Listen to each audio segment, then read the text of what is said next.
지금 성경을 계속 이어서 강의는 하지만 이게 본문이 이렇게 건너뛰다 보니까 조금 내용들이 중간중간에 연결이 되지 않는 부분들이 있습니다. 그래서 그 부분들을 좀 함께 설명을 하면서 오늘 함께 나누기를 원합니다. 야곱이 야복 강가에서 하나님과 씨름하다가 엉덩이뼈가 유골되었습니다. 하나님은 그런 야곱을 하나님과 싸워서 이겼다라고 해서 이스라엘이라고 이름을 바꿔주셨습니다.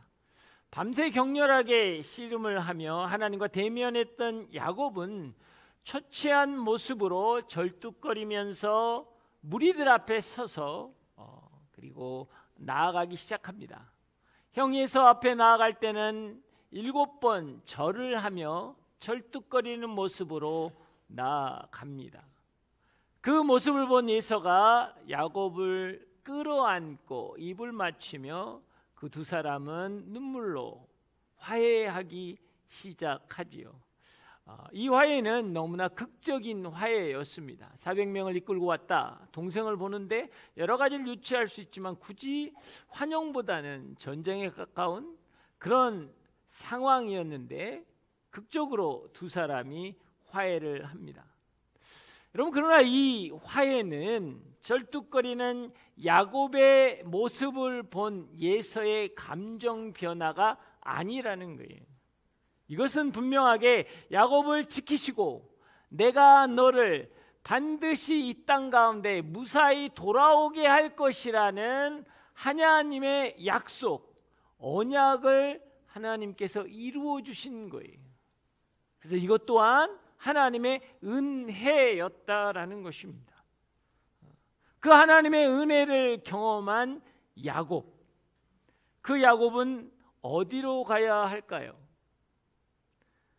처음 하나님을 대면했던 곳, 자기가 돌기둥을 세워서 기름을 붓고 하나님의 집이라고 선포했던 곳, 무사히 돌아올 때까지 너와 함께 하겠다, 그러면 그 하나님은 저의 하나님입니다 라고 선언하고 약속이 이루어졌던 그곳, 그 땅을 가야 맞습니다. 그런데 야곱은 그곳으로 가지 않고 숫곳이라는 곳으로 갔다가 잠시 그곳에 머물다가 더 좋은 세겜 땅으로 이주를 하고 땅을 사고 정착을 하게 됩니다. 세겜은 지정학적으로 교통의 요충지입니다. 그래서 가나안 지역 여러 지역을 갈 수 있었기 때문에 그 고대 시대에 굉장히 주요 성읍 중에 하나였습니다. 인간이 볼 때는 세겜은 야곱의 모든 필요를 충족시켜 줄 수 있는 곳이었습니다. 그곳에서 약 10년 동안 머물게 되는데요. 그리고 나서 야곱의 가정에게는 충격적인 사건이 일어납니다. 야곱의 딸 디나가 세겜생 추장 하몰의 아들 세겜에 의해서 여러분 강간당하는 사건이 일어납니다. 그러나 세겜은 디나를 너무나 사랑했다고 고백하면서 자기 아버지를 대동해서 디나와 결혼을 하겠다라고 찾아오지요. 그 오빠들은 분노합니다. 그래서 그들에게 이야기합니다. 당신들이 할례를 받지 않으면 내 동생을 보내는 건 수치이다 라고 해서 할례를 받도록 합니다. 그래서 세겜은, 그리고 그 땅에 있는 모든 남자들은 기꺼이 할례를 받습니다. 할례를 받고 나서 3일 후에 그들이 상처가 아파서 누워 있을 때 시몬과 레위가 각각 칼을 차고 가서 그들을 모두 죽입니다. 남자들은 모두 죽이고, 그리고 그 시체들 사이를 지나다니면서 재산과 가축과 아이들을 약탈하기 시작합니다. 여러분, 너무나 어처구니 없는 살육을 행하는 것이죠. 강간에 집단 살인에, 이것은 마치 야쿠자나 마피아에서 나올 수 있는 영화의 한 장면이지 한 가정의 가정사라 보기에는 굉장히 감당치 못하는 이슈입니다. 이런 상황 가운데 고대 부족 국가에서는 친족들의 어떤 죽음에 대해서 복수를 하는 게 너무나 당연한 문화였기 때문에 가나안 족속들이 연합해서 자기를 치면 자기 가족들이 다 몰살될 거라는 두려움에 야곱은 빠지게 됩니다. 여기서 야곱은 굉장히 당황스러운 것은 뭐냐면 자기의 딸이 성폭행을 당했는데도 그거에 대한 반응이 없고 자기의 자녀들이 잔인하게 살인을 행하고 약탈을 했는데도 그거에는 전혀 반응하지 않습니다. 야곱은 하나님은 승리시다, 하나님은 통치시다는 이스라엘이라는 이름을 받았습니다. 그러나 지금은 마치 예서에게 죽을까봐 두려워하는 야곱의 모습을 가지고 있다라는 것입니다. 이게 지금 야곱의 너무나 안타까움이에요. 더 안타까운 것은 무엇이냐면 이 사건을 기술하고 있는 창세기 34장에는요 하나님이라는 단어가 단 한 번도 언급되지 않는다라는 거예요. 딸이 그렇게 폭행을 당했는데, 아니 자기의 자식들이 그렇게 약탈을 하고 사람을 죽였는데 그 어느 누구도 하나님을 찾거나 하나님을 이름을 부르는 자가 없었다라는 거예요. 지금 이게 야곱의 집안의 영적인 상태라는 거예요. 10년 동안 하나님을 찾지 않고 세겜 땅에서 그 풍요를 누리고 살았습니다. 그런데 그 야곱의 가정은 세겜의 문화가 세겜 땅이 삼켜버린 거예요. 아들들은 아버지보다 더 포악합니다. 더 잘 속이고요, 더 잘 빼앗는 사람들이 어느새 되어버렸다라는 거예요.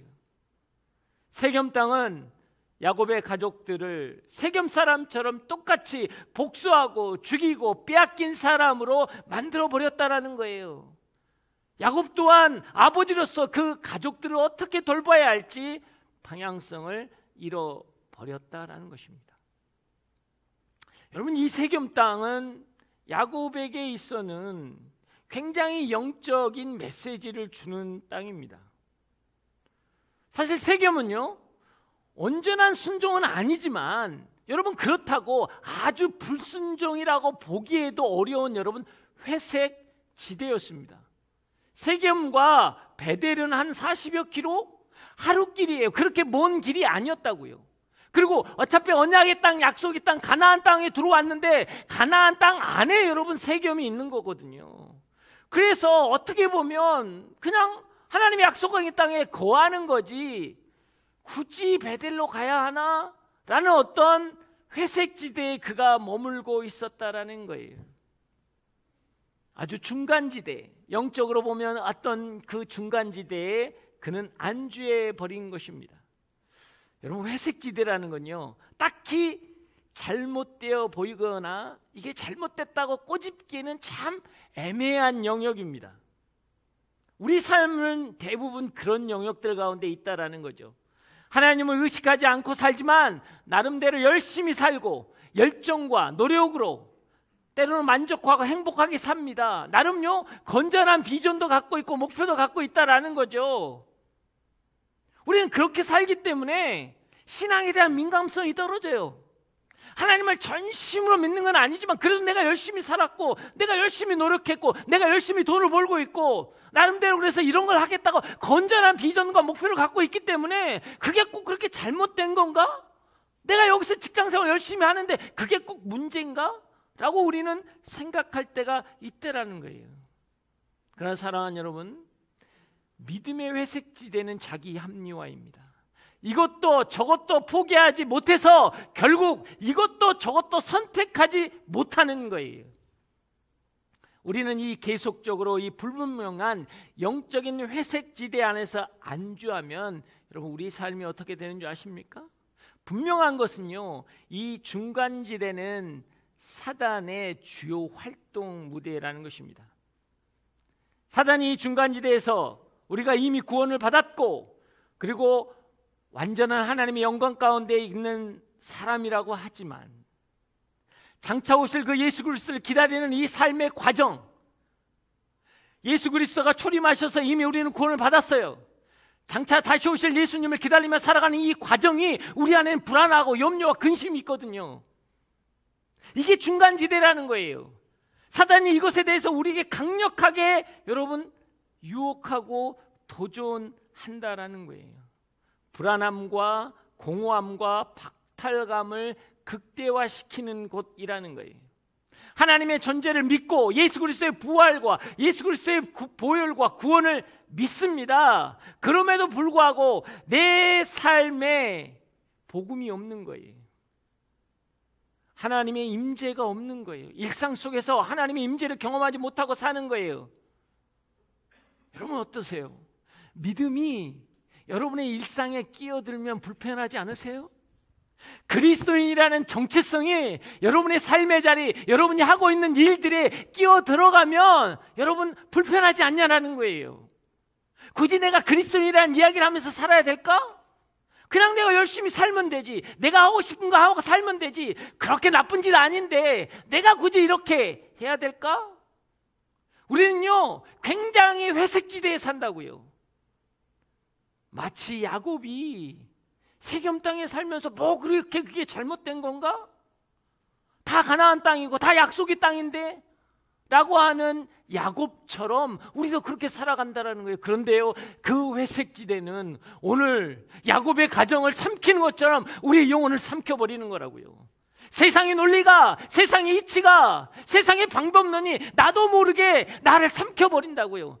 그 정도는 괜찮지 않아? 다 아는 건데 굳이 나만 왜 바보처럼 손해봐야 돼? 적당히 타협하는 거죠. 적당히 거짓말하는 거죠. 그렇게 나쁜 거 아니니까. 뭐 남들 다 욕하는데 그냥 가볍게 한번 뒷담화 해주는 거예요. 상사 욕하는 건 뭐 미덕이잖아요. 거기 안 끼면 바보 되는 거니까. 여러분 우리가 만약에 신앙의 회색지대에 산다면 우리는 오늘 야곱처럼 무너짐을 경험하게 될 것입니다. 하나님을 부정하지도 않지만 딱히 하나님을 선택하지 않는 삶, 여러분 이게 믿음의 회색 지대라는 거예요. 여러분의 삶을 한번 지켜보십시오. 여러분은 어디에 서 있습니까? 복음이 우리의 삶의 풍요를 방해하지 않는다면 오케이. 믿음이 우리를 불편하지 않게 하고 하나님의 존재와 적당한 거리를 유지하는 곳에서 삶을 선택하며 살아가고 있지는 않느냐라는 거예요. 여러분 어떻습니까? 그런 신앙은 분명히 이야기합니다. 새로운 것을 얻기 위해서는 가진 것을 버려야 하고 새로운 좌표를 찾기 위해서는 어떤 자리를 떠나야 하듯 우리가 미래로 나아가기 위해서는 우리의 과거에 등을 돌리듯 우리는 분명한 영적 회색지대에서 떠나야 합니다. 여러분의 믿음의 회색지대에서 그 발을 빼야 한다라는 거예요. 지금 야곱은 영적 믿음의 회색지대에 머물고 있습니다. 그래서 오늘 하나님은 1절에 찾아오신 거예요. 그 야곱을 보다 못해 하나님이 찾아오신 거예요. 1절 말씀 다시 한번 읽어보겠습니다. 1절 다 함께 읽겠습니다. 시작. 하나님께서 야곱에게 말씀하셨습니다. 일어나 베델로 올라가서 거기서 머물러라. 그리고 거기에서 내가 내 형 에서로부터 도망칠 때 내게 나타나셨던 하나님께 제단을 쌓아라. 굉장히 중요한 메시지입니다. 왜냐하면 이것 말고 성경 어디도 보면 하나님이 제단을 쌓으라고 명령한 케이스가 없어요. 아브라함도 이삭도 언약의 땅에 도착했을 때 자기들이 자발적으로 단을 쌓고 하나님을 예배했다고 되어 있어요. 근데 오늘 야곱은요 예배할 수 있는 상황이 아니거든요.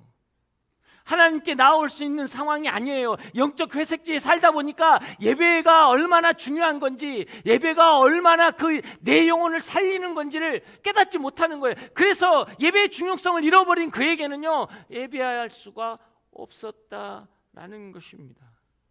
그래서 하나님은요 일어나라라고 하시는 거예요. 세겜 땅은 하나님을 잃어버린 땅이고 믿음의 호흡을 끊어버린 땅이기에 일어나라, 박차를 보고 너는 일어나야 한다라고 이야기하는 것입니다. 여러분, 우리의 삶의 자리에서 믿음이 흘리는 장소가 있을 수 있어요. 마음을 실족하게 하는 상황과 사람들이 있을 수 있어요.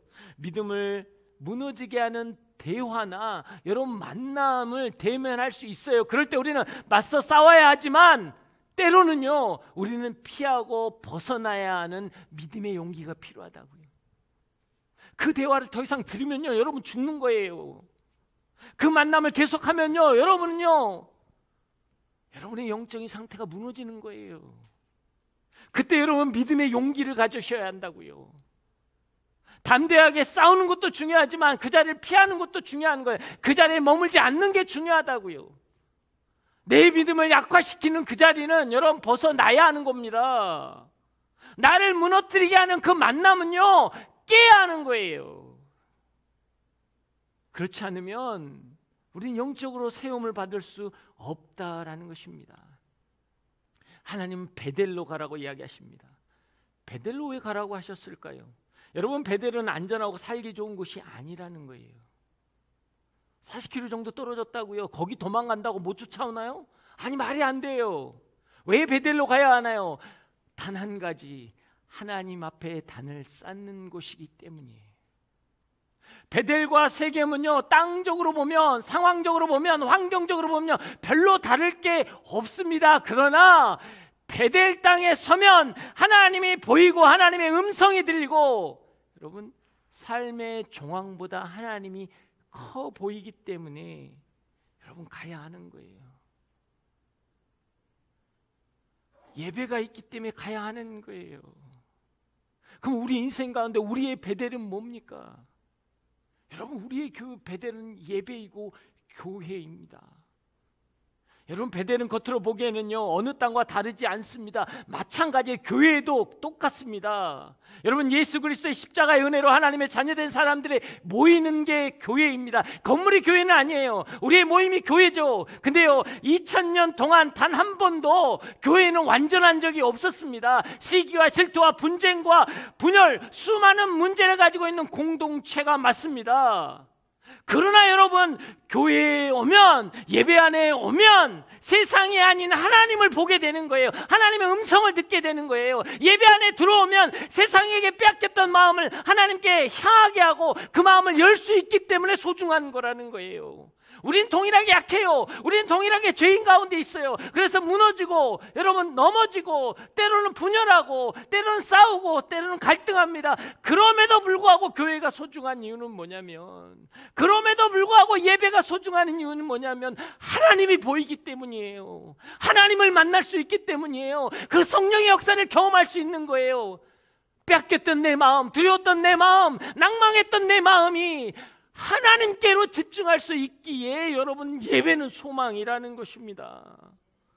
여러분, 그 은혜가 여러분을 살리길 주의 이름으로 축복합니다. 우리가 흔들렸던, 무너졌던 영혼이 다시 회복되는 것입니다. 지난 2000년 동안 교회가 완벽해 보였던 적은 단 한 번도 없지만, 지난 2000년 동안 교회는 하나님을 만나는 자리, 은혜와 회복의 자리라는 사실이 단 한 번도 바뀐 적이 없다고요. 여러분은 어디를 선택할 것입니까? 2000년이 됐는데도 교회가 이 모양 이 꼴이냐를 여러분이 이야기할 것입니까? 아니면 2000년 동안 단 한 번도 바뀌지 않는 하나님을 만나고 그 하나님을 통해 변화되고 회복되는 놀라운 역사가 있는 곳, 그래서 소중한 곳이라고 여러분 선포할 거냐라는 거예요. 이 가운데 왜 은혜가 있고, 이 가운데 왜 회복이 있고, 이 가운데 하나님의 역사가 왜 일어납니까? 여러분, 제단을 쌓는 곳이기 때문이에요. 예배가 있기 때문입니다. 여러분, 신구약을 통틀어서 교회를 세우겠다고 한 건 딱 한 사람뿐이었어요. 베드로입니다. 아시잖아요. 근데 왜 하필이면 베드로냐고. 베드로처럼 연약하고 욱하고 성격에서 그렇게 많은 사고를 치고 문제가 있었잖아요. 예수님까지 배신했다고요. 그런데 어떻게 그런 사람 위에 교회를 세운다고 이야기하겠냐고요. 여러분, 교회는 완전한 사람에 세워지는 게 아니에요. 아무리 부족하고 넘어질지라도 주는 그리스도의 살아계신 하나님의 아들이라는 여러분 겨자씨만한 믿음 하나, 그 하나만 있으면 그 사람의 교회가 세워지는 거라고요. 여러분의 삶의 태도나 여러분의 신앙의 영성 위에 교회가 세워지는 게 아니고요, 주는 그리스도의 살아계신 하나님의 아들입니다. 나의 이 겨자씨만한 믿음의 선포가 있을 때 하나님의 거룩한 역사가 여러분의 삶 가운데 세워지고 역사가 일어난다라는 겁니다. 이게 하나님의 은혜인 거예요. 그래서 야곱을 다시 부른 거예요. 다른 사람 불러도 되지 않을까요? 해도 너무하지 않습니까? 20년, 30년 전에 베델에서 그 은혜를 줬고, 삼촌 라반 집에 가서도 하나님의 은혜 가운데 재산이 늘어났고, 그가 돌아올 때도 하나님 군대를 보여줬잖아요. 그리고 여러분 야복강가에서 씨름하면서 이스라엘이라고, 그리고 분이엘 하나님을 대면한 자가 되었던 그잖아요. 근데 10년 동안 또 뭐예요? 하나님 없이 살았어요. 하나님이란 단어를 없이 살았다고. 그런 인생을 오늘 하나님이 다시 부르신 거예요. 일어나라, 베들로 가라. 거기가 뭐가 다르나요? 아니, 거기서는 내가 너를 만날 것이다.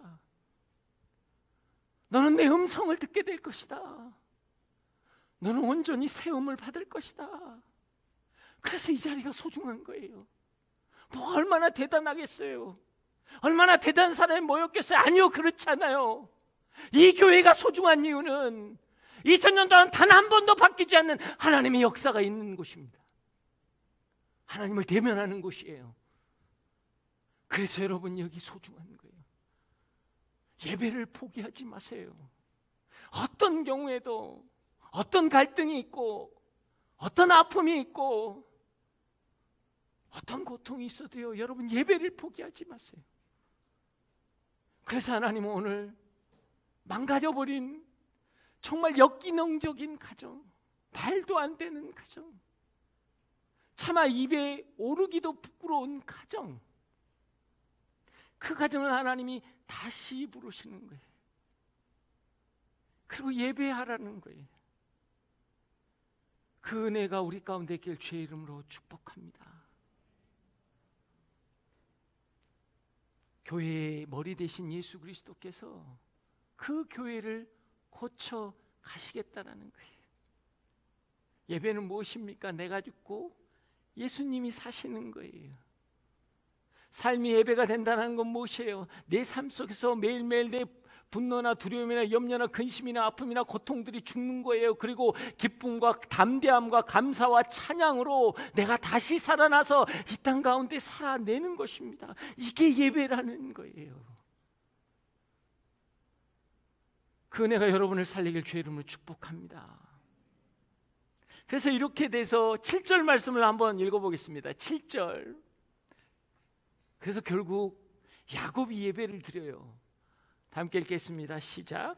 거기에서 그는 제단을 쌓았습니다. 그가 자기 형에게서 도망칠 때 거기에서 하나님께서 직접 나타나셨기 때문에 그곳을 엘베델이라 불렀습니다. 아멘. 여러분, 제가 왜 예배를 목숨처럼 지켜야 한다고 그렇게, 왜 예배가 신앙의 생명줄이라고 말씀하냐면 이 말씀 때문이에요. 야곱이 베들로 돌아가서 하나님의 명령에 따라 제단을 쌓습니다. 그리고 그것을 엘베델이라고 불렀어요. 30년 전에 베델은 어떤 것이었습니까? 그곳에서는 돌베개 베고 있을 때 하나님이 사닥다리가 하늘과 땅을 연결하며 천사들이 왔다 갔다 하는 걸 보았어요. 그걸 보고 이곳에 하나님이 함께 하셨는데 내가 그것을 몰랐구나. 그래서 하나님의 집이라고 했거든요. 그래서 그게 소중한 장소였어요. 나는 몰랐는데 하나님이 계셨구나 해서 이 장소가 너무너무 소중한 장소였다고요. 근데 오늘 그는 베델이라고 하지 않고 엘베델이라고 합니다. 엘베델, 엘은 뭐예요? 엘은 하나님이잖아요. 베델은 하나님의 집이잖아요. 결국 뭐예요? 하나님의 집의 하나님, 베델의 하나님이라는 거예요. 지금 야곱의 예배가 어떻게 바뀐 줄 아세요? 예배를 드림으로 장소나 환경이나 상황이 아니라 하나님이 중심이 된 거예요. 여러분, 이게 예배라는 겁니다. 하나님이 왜 예배 가운데 나오라고 하냐면요, 하나님이 중심이 된 거예요. 장소도 아니에요. 이제는 그때 기억됐던 그 하나님의 집이라는 어떤 홀리 플레이스의 개념이 아니라고요. 아니다. 하나님이 중심이 되는 것, 이게 예배의 여러분 본질이라는 것입니다. 하나님께서 가나안의 족속들이 복수를 위해 공격하는 것, 그것들에 대해 다 죽을 것 같다라고 두려움에 사로잡힌 그를 다시 데려와서 예배 가운데 나오게 했을 때 그는요, 하나님이 중심이 되는 거예요. 엘베델, 엘이라는 단어가 들어가기 시작하면 엘 내 가정, 엘 내 상황, 엘 내 인생, 엘 내 마음, 그럼 뭐예요? 하나님이 중심이 되는 거예요. 하나님의 가정이 되는 거고요, 하나님의 일터가 되는 거고요, 하나님의 삶이 되는 거예요. 하나님은 그것을 우리에게 가르쳐 주시는 것입니다. 신앙의 성숙과 능력이란 무엇입니까? 상황과 형편에 매여 있지 않고 하나님의 중심이 되는 거예요. 하나님이 가장 소중한 분이 되는 것, 내 삶 속에서 그 하나님이 들어와서 나를 회복시키는 것입니다. 그래서 성도의 진정한 기도는 무엇인지 압니까? 기도의 제목을 벗어나 하나님이 가장 소중한 분이라고 고백하는 거예요. 이게 신앙인들의 걸음이었어요. 요셉의 고백이 뭐였습니까? 보디발 장군의 아내가 유혹했을 때 그의 고백이 뭐였냐고, 어찌하여 이 악을 행하여 하나님께 죄를 짓겠느냐. 갑자기 하나님이 왜 나와요? 아니, 충분히 권력이 있고 충분히 파워가 있고 충분히 누릴 만한 능력이 있는 그가 유혹이 왔을 때 고백한 게 뭐였냐고요. 어찌하여 이 큰 악을 하나님께 죄를 짓겠냐라는 거예요. 하나님이 가장 중요한 사람이 중심에 있었다라는 것입니다. 여러분, 다윗의 고백이 똑같았어요. 여러분, 사울이 그렇게 죽이려고 할 때 너무나 고통스럽고 도망다니며 광야에서 동굴에 숨어 있었을 때 사울을 죽일 수 있었잖아요. 그런데 다윗이 어떻게 고백한지 아세요? 나는 내 손으로 내 주인을 치지 않는다. 그는 여호와께서 기름 부으신 왕이다. 지금 그 사람 죽이면요, 끝나는 거예요. 자기 왕이 되는 거예요. 고생 끝. 이제는 뭐예요? 평안함 시작하는 거예요. 왕이 될 수 있어요. 왜? 전쟁 중이거든요. 사울이 쫓아오기 때문에, 자기를 죽이려고 하기 때문에 싸워서 죽이는 건요, 죄가 아니라고요. 당연히 합리화할 수 있는 상황인데 문제는 뭐라고 이야기해요? 하나님 앞에 기름 부은 자를 내가 손댈 수 없다. 나는 내 중심에 있는 하나님이다라는 거예요. 어떤 상황이 와도 하나님이 중심이 되는 것, 여러분, 이게 예배잖아요. 다니엘이 어떻게 했습니까? 다니엘을 모략해서 죽이려고 했지만 어떤 것도 찾을 수 없는데 그가 예배하는 자라는 것 때문에 뭐라고 했어요? 왕에게 이야기해서 칙령을 만들잖아요. 왕 외에 다른 사람에게나 다른 신에게 절을 하면 사자굴에 넣으십시오. 그게 칙령으로 지켰잖아요. 단 30일이에요. 단 30일. 30일만 그냥 안 하면 되는 거라고요. 근데 다니엘은요, 창문을 열고 동일하게 하루에 3번 기도를 합니다. 뭔 뜻이냐고요? 예배는 하나님의 중심이기 때문에. 내가 예배를 드린다는 것은 내 삶이 하나님의 중심이 되는 것이기 때문에, 엘베델이 되는 거기 때문에, 여러분, 이게 예배입니다. 여러분이 예배 가운데 나온다라는 건 뭐냐면요, 내 삶에 하나님이 중심이 된다는 뜻이에요. 그것을 발견할 때 하나님께서 역사하기 시작한다는 것입니다. 하나님이 하시겠다라고 하는 거예요. 하나님의 거룩한 역사를 경험하게 되는 것입니다. 그래서 어떻게 됐어요?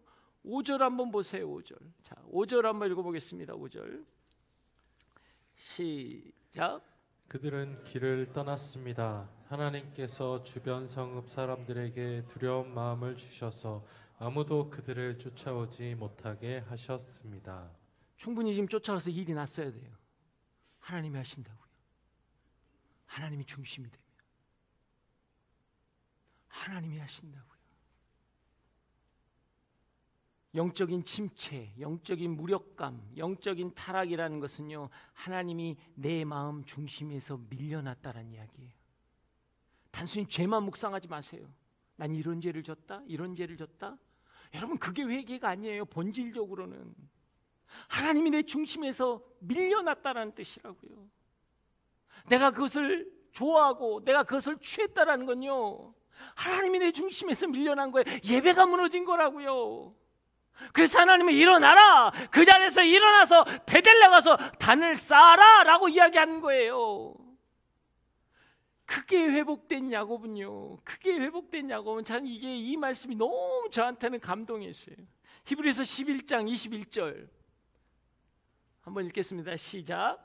믿음으로 야곱은 죽을 때 요셉의 아들들을 각각 축복했으며 자기 지팡이 머리에 몸을 기대며 하나님께 경배했습니다.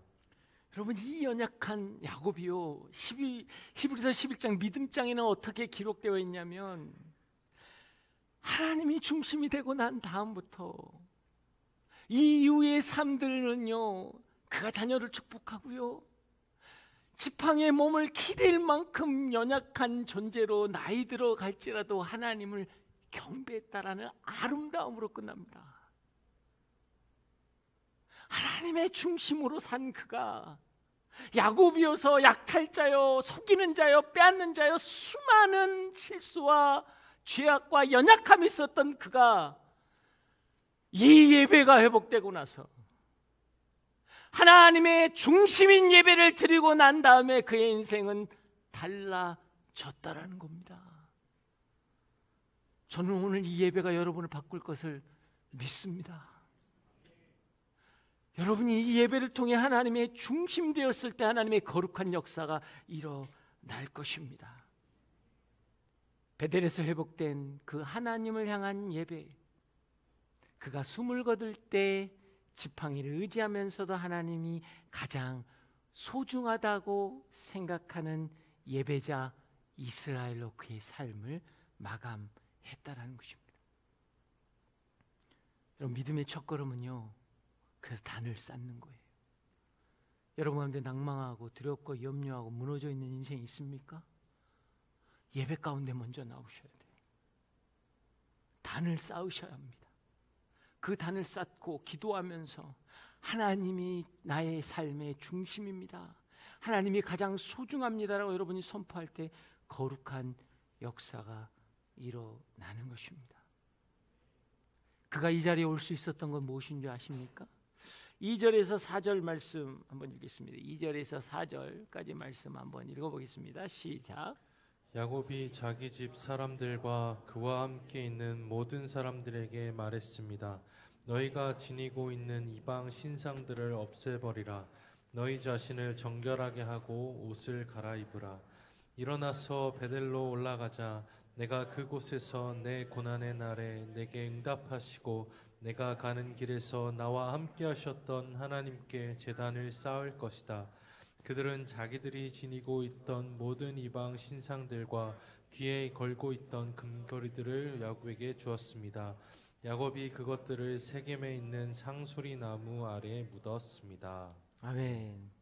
여러분, 베델로 올라가 단을 쌓으라는 하나님의 말씀을 들은 야곱은요, 그 집안에 있는 모든 식소를 부릅니다. 그리고 우상을 버리고 자기 스스로를 정결케 하고 의복을 갈아입으라고 선포하는 거예요. 야곱은 단 한 번도 이렇게 말한 적이 없었습니다. 이런 영적을 도전해 본 적이 없었어요. 라헬이 집안 자기 가정의 수호신이었던 드라빈을 훔쳐갖고 올 때도 아무 말을 안 했어요. 그걸 10년 동안 보관하면서 그걸 믿고 살았을 때도 아무 말을 안 했습니다. 딸이 강간당할 때도 아무 말을 하지 않았어요.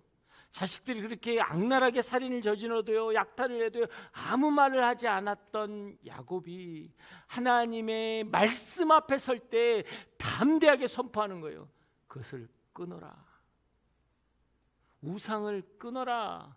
스스로 정결케 되라. 옷을 갈아입으라 라고 이야기하는 거예요. 사랑하는 여러분, 우상에게 빼앗겼던 마음을 돌이키지 않고 어떻게 하나님 앞에 나아갈 수 있습니까? 그래서 여러분, 신앙의 삶에 회개라는 단어가 사라지면 안 되는 거예요.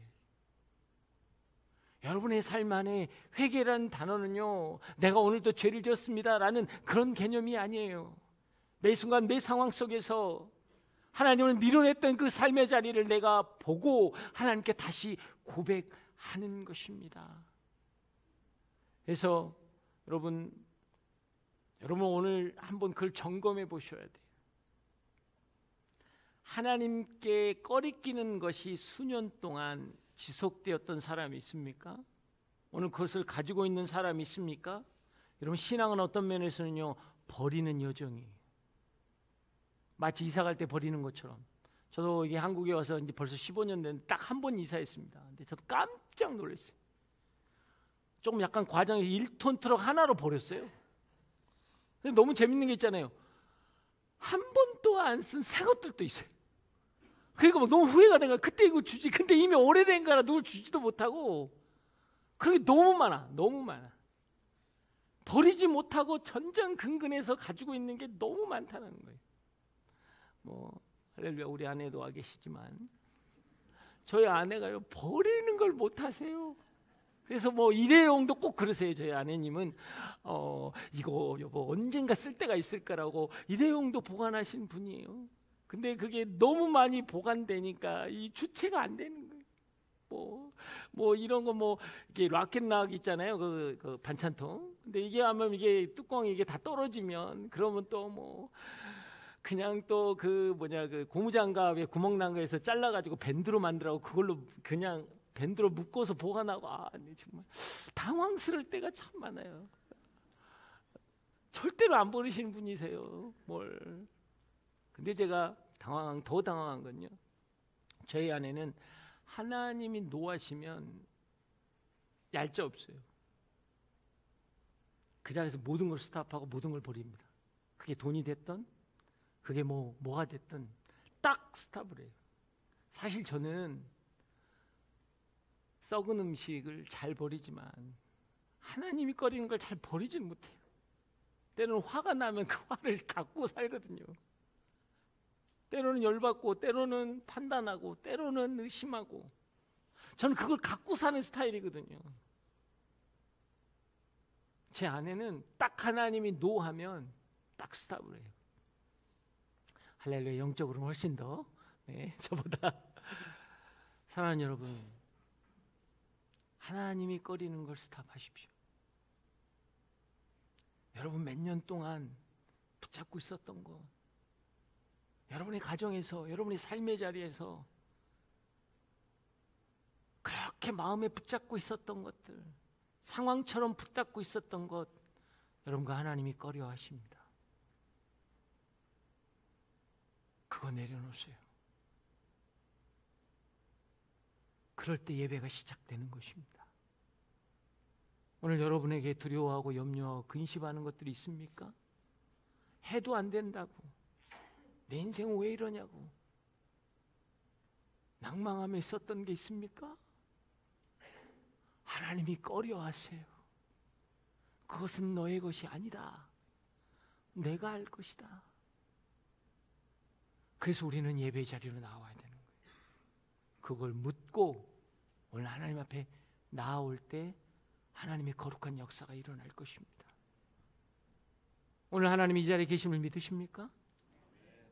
오늘 이 예배 가운데 계심을 믿으십니까? 여러분의 마음을 붙드시기를 원하십니다. 그리고 여러분이 엘베델이라고 이야기를 하기를 원하세요. 여러분의 직장이 엘베델, 여러분의 가정이 엘베델, 여러분의 상황이 엘베델, 직장에 어떤 불이익이 있었는지, 얼마나 고통스럽고 얼마나 스트레스를 받았는지, 내 가정에서는 얼마나 많은 무너짐이 있었고 얼마나 아픔이 있었는지, 그게 중요한 게 아니고요, 나의 하나님이 그 가정의 중심이고 주인 되십니다. 나의 하나님이 그 직장 안에서 가장 소중한 분이십니다. 그 믿음을 선포할 때 다 야곱이 이스라엘이 되는 것처럼 여러분은 이스라엘이 될 것입니다. 하나님이 싸워서 이기실 것입니다. 하나님이 싸워서 이기실 것입니다. 믿으십니까? 오늘 그 믿음을 가지고 기도하며 나아가기를 원합니다.